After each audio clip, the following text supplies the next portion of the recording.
Il y en a qui pensent que la réalité est dans Matrix, dans un film états-unien de distraction, où on te présente la pilule rouge ou la pilule bleue en te disant « choisis ». Je fais mieux. Et vous faites mieux aussi si vous balancez les deux pilules en disant « je n'ai pas besoin de drogue, je n'ai pas besoin de médicaments de multinationales pour comprendre ce qu'est le monde, ni pilule bleue, ni pilule rouge, juste la pilule énorme qu'est dans ma tête qui s'appelle un cerveau. »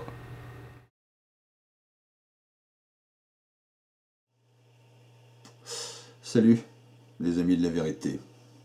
Vous allez sur le net, c'est pour chercher des réponses à vos questions. Alors, mon boulot, c'est de les fournir. On va commencer par le plus difficile, la Palestine.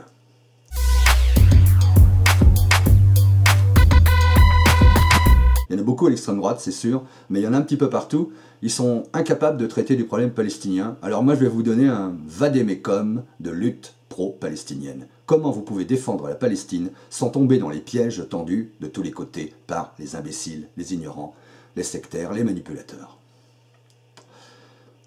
1. La Palestine, c'est un problème politique, ce n'est pas religieux. Donc on remplace antisionisme par anticolonialisme en dénonçant les colonies de l'État israélien en Palestine occupée. La Palestine, c'est nationaliste, c'est pas religieux. Donc on dénonce le nationalisme de la droite et de l'extrême droite israélienne colonisatrice.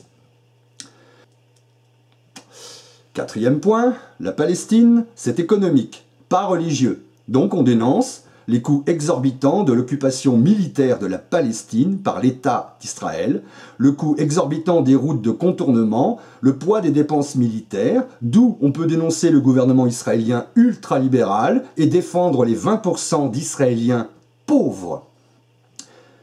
Car le rêve des sionistes de gauche, aujourd'hui pratiquement politiquement mort, au départ c'était... Comment dire? C'était pas d'avoir une maison à pas cher dans des territoires volés à des Palestiniens. C'était de fuir les pogroms, d'être enfin en paix sur une terre qu'on aurait achetée, c'est ce qui s'est passé au début avec le sionisme de gauche, qu'on aurait acheté à des Arabes. 5e point. La Palestine, c'est politique, c'est pas religieux. Il faut donc reconnaître l'existence de l'État d'Israël dans ses frontières de 1967, même si c'est légalement celle du plan de partage de 1948 qui valent. Car la diplomatie et le tracé des frontières sont le résultat d'un rapport de force, et c'est souvent le cynisme dans les chancelleries, dans les ministères des Affaires étrangères, c'est souvent la résultante de l'histoire, c'est pas joli, mais apparemment ça sera les frontières de 67 qui serviront, du cessez-le-feu de 67, la guerre des 6 jours, qui serviront de base pour l'indépendance d'un État palestinien. 6e point, la Palestine, c'est une question de droit de l'homme, c'est pas religieux. Et puisque tout homme est un homme et que tout homme est égal à un autre homme, il n'y a pas de peuple élu ni d'exceptionnalité israélienne. 7e point. La Palestine, c'est historique, pas religieux. Sans le génocide perpétré par les nazis et les fascistes et leurs alliés en Europe entre 1940-41 jusqu'à 44-45, l'État d'Israël n'aurait pas été reconnu de guerre lasse par les USA et l'URSS. 8. La Palestine, c'est scientifique, ce n'est pas religieux. Il n'existe pas d'ethnie juive. Ethnie juive, ça n'existe pas. Les juifs du Yémen, du Maghreb, d'Europe orientale, d'Allemagne, d'Éthiopie ne descendent pas de populations proche-orientales, mais de convertis. Ce qui le prouve, c'est la génétique. Le retour des juifs chez eux est une baliverne du point de vue génétique. Les seuls descendants, ou du moins les descendants les plus proches ethniquement des juifs d'origine, on va dire des Hébreux, de l'époque de l'Antiquité, se trouvent sur les territoires de l'actuelle Cisjordanie. C'est assez cocasse, entre guillemets, de voir que les descendants les plus directs des populations hébreux, eh bien, c'est les Palestiniens, en fait. Les autres ne descendent pas, ce sont simplement des descendants de convertis. Vous avez eu, à travers l'histoire, des peuples qui se sont convertis au judaïsme, les peuples arabes, les peuples sud-arabes, au Yémen, par exemple, au IVe siècle, les Khazars qui se sont convertis au Haut Moyen-Âge, par exemple, les Berbères se sont convertis au judaïsme en partie aussi. peut-être certainement dans l'Antiquité, peut-être à partir du IIe siècle de notre ère, quand la dernière grande révolte juive a été écrasée. 9e point. La Palestine, c'est juridique, c'est pas religieux. Les crimes antisémites contre l'humanité des nazis ne justifient aucun crime de guerre de l'État d'Israël. Ça n'a rien à voir. On ne compare pas un meurtre, un crime, avec un autre crime pour en atténuer un. Un crime est un crime, on le remet dans son contexte, on le remet dans l'époque. Point. 10e point. La Palestine, c'est nationaliste, ce n'est pas religieux. À l'époque du nationalisme pan-arabe, 2 fois, les États arabes voisins, en 1967 et en 1973, ont essayé d'envahir Israël pour renégocier à leur avantage les frontières du cessez-le-feu de 1949. Les archives prouvent néanmoins, au contraire de l'histoire officielle qu'on enseigne en Israël, que les États arabes ne voulaient pas, ni en 67 ni en 73, détruire Israël. On le sait maintenant, ils voulaient simplement renégocier les frontières, peut-être obtenir aussi le retour des Palestiniens qui étaient partis, qui ont dû partir lors de la guerre d'indépendance de l'État d'Israël. 11e point. La Palestine, c'est démographique, ce n'est pas religieux. En considérant le taux de natalité, on comprend pourquoi il y a une propagande pour l'Aliyah, c'est-à-dire le retour en Israël de la part des autorités israéliennes, parce que, à ce compte-là, en termes de taux de natalité, les populations dites juives, entre guillemets, seront minoritaires en Israël avant 100 ans face aux populations dites arabes, entre guillemets. 12e point. La Palestine, c'est une question d'intelligence et non de peste émotionnelle. Je reprends ce terme qu'a utilisé l'anarchiste Raoul Vaneigem, c'est-à-dire que, par exemple, vous ne vous servez pas de photos d'enfants palestiniens déchiquetés, notamment pendant l'opération dite cyniquement plomb fondu sur la bande de Gaza, pour inciter à la haine. Ça ne sert à rien. Une photo d'un corps en morceaux, que ce soit contre Bachar el-Assad, contre n'importe quel dictateur ou même chef dit démocratique, ça provoque un choc, et ensuite il y a une négation de la réalité, ou alors au contraire, le choc produit l'inverse, et on se met à haïr, si ce n'est que ça pourra donner des cauchemars et violer l'esprit de certains spectateurs sensibles.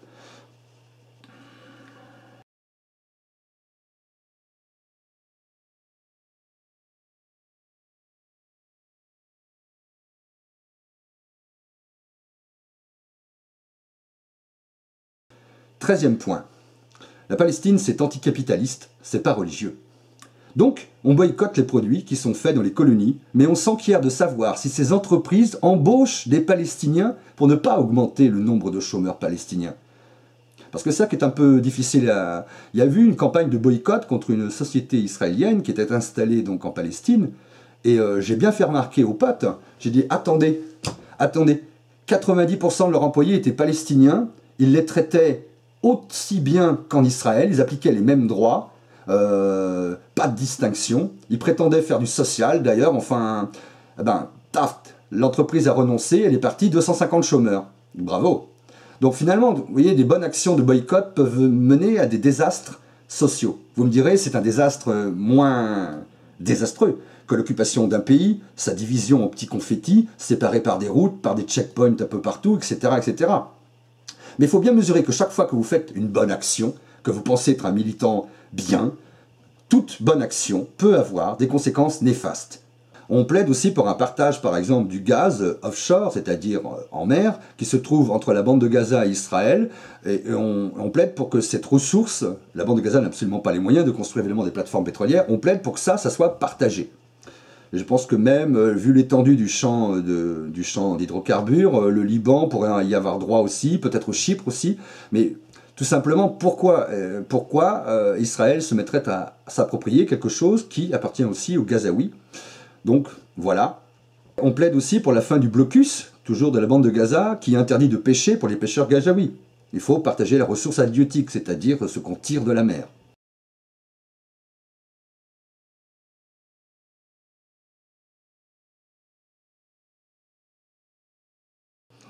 Enfin, on peut aussi dénoncer, là c'est beaucoup plus politicienne, Netanyahou, qui est corrompu, ainsi de même que la corruption du président de l'autorité palestinienne et de sa famille, qui sont des voleurs du peuple palestinien, qui détournent l'aide internationale par millions. Ça, je l'ai lu dans les Panama Papers, c'était en anglais, mais vous avez tout le détail de la corruption qu'il peut y avoir du clan Netanyahou et la corruption qu'il peut y avoir autour de l'autorité palestinienne tout en haut. C'est encore pire d'ailleurs en Palestine, vu que c'est un proto-État, et donc il y a moins de mécanismes de contrôle. Donc dites-vous bien que la lutte pro-palestinienne a aussi une dimension anticapitaliste. Elle a aussi une dimension de soutenir les populations les plus pauvres, les plus affaiblies d'Israël, toutes les populations, car ils mènent une politique ultralibérale, ils mènent une politique avec un budget militaire colossal pour ce si petit pays. 14e point, vous pouvez encore mettre en avant l'archéologie et dire que jamais les Juifs ne connurent aucun exode depuis l'Égypte, que jamais les Juifs n'envahirent Canaan, et que l'empire de Salomon-David n'a jamais existé. C'était un tout petit royaume, il y avait à peu près 20 000 habitants en Judée au Xe siècle avant notre ère. Salomon et David n'étaient que des petits chefs de tribus sédentarisés. Tout ça, ce sont des légendes, en fait. L'Exode, l'invasion avec Josué, le successeur de Moïse, qui fait des massacres par-ci par-là. Ben, c'est pas vrai. C'est pas vrai. Le peuple hébreu n'a pas envahi la Palestine et massacré des Cananéens. Il est autochtone. Il appartient à des terres qui se situent maintenant dans la Cisjordanie occupée. Comment dire ? Tout ça, ce sont des légendes qui ont été écrites par des prêtres nationalistes, entre guillemets, plutôt puritains de Jérusalem au 7e siècle avant notre ère. Et qui du coup, d'ailleurs, en même temps, inventèrent le monothéisme strict. Ils ont supprimé Ashérat, qui était l'épouse de Yahweh, ou Yahweh, pour ne faire qu'un seul Dieu, pour n'avoir qu'un seul Dieu. Et là, à ce moment-là, l'État hébreu était menacé par des empires, notamment les Assyriens, puis ensuite les Babyloniens, menacés dans son existence. Les Assyriens détruisent l'État d'Israël au nord, les Babyloniens détruiront l'État de Juda au sud. Et donc, un peu comme pour se remonter le moral, voilà, une bonne propagande nationaliste, etc. En fait, ce qu'il faut savoir, c'est que les premiers Hébreux, ceux qui deviendront donc le peuple juif plus tard, du moins en terre de Palestine, ce sont des prolétaires, en fait, apparemment, qui ont renversé leur roi au pluriel, à l'âge de fer. Ils ont établi une société plutôt égalitaire, et ceci bien avant la naissance des deux royaumes historiques. Juda au sud, Israël au nord. Donc, il faut en appeler, même si c'est une distorsion de l'histoire, au retour, entre gros guillemets, de cette société égalitaire originelle dont on trouve les traces dans la loi mosaïque. Par exemple, vous pourrez lire dans l'Ancien Testament, tout esclave qui s'enfuit ne doit pas être rendu à son maître. Parce que si s'est enfui, ça veut dire qu'il a été maltraité. Donc, les premiers Juifs, eh ben, ils avaient une sorte de super zad pour opprimer. C'était ce qui a donné plus tard l'État d'Israël, l'État de Juda. Bon, c'est un peu tiré par les cheveux, mais c'est vrai que ça a commencé par une révolte de prolétaires, écrasés par les impôts, dans un contexte de crise économique, issue elle-même d'une crise climatique.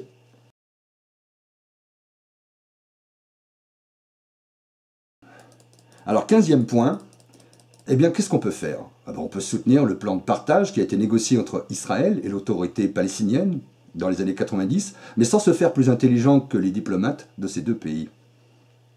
Donc on soutient les pacifistes israéliens, donc on soutient les déserteurs de l'armée israélienne, donc on soutient les mouvements des droits civiques israéliens juivo-arabes contre la torture, l'emprisonnement des mineurs, la destruction des maisons, l'accaparement des ressources hydriques, c'est-à-dire l'eau, des terres, l'arrachage des oliviers. On soutient tous ceux qui luttent contre le mur de partage, qui équivaut à celui de Belfast ou de Berlin, et qui doit évidemment être détruit.